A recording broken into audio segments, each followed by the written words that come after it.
Aldo, anong ginagawa mo ngayon? Patrick. Ah, dali, sabi mo si Lola. Kumusta po, Lola? Kuya Owel, Tito Owel. Dali, sabi mo. Salita ka, dali. Lapit na po, Pasko, la. Tinong Owel. Ninong mo ba si Owel? Ha? Ha? Patrick Paul? Uy. Lapit na po, Pasko. Baldo. Ay, Baldo.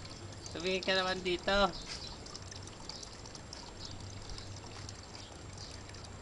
Magkama. Mag-iipon ng tubig. Libre kasi yan eh. Galing na wasa. Libre yan tubig na yan. Kaya dyan na sila kumukuha ng pang tubig nila. Hindi na sila gano'n nagbabayad sa nawasa. Sa Meralco na lang. Mulan din yan, Baldo. So, kwento ka naman kay Lola. Sabi mo, ayos lang po buhay namin dito. May chicha araw-araw. Okay na po kami. Oo.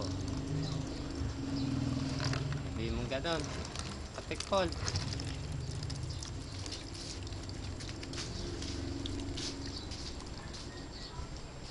Kaya pinabakuran na tong itong bakod na sa barlan. Ayan, nilagyan ng bubog sa ibabaw para ba sa mga masasama ang masasama, malilikot ang kamay siguro. Alam nyo na, hirap ngayon. Yan ang barlan pa rin, apartment sa barlan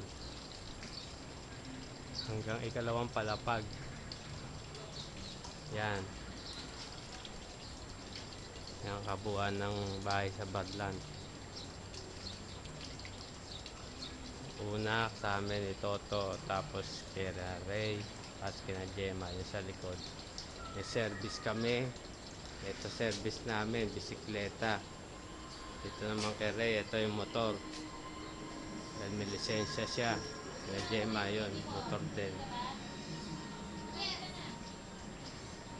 Sige. Have a great day ahead of you all. Thank you very much. I love you all.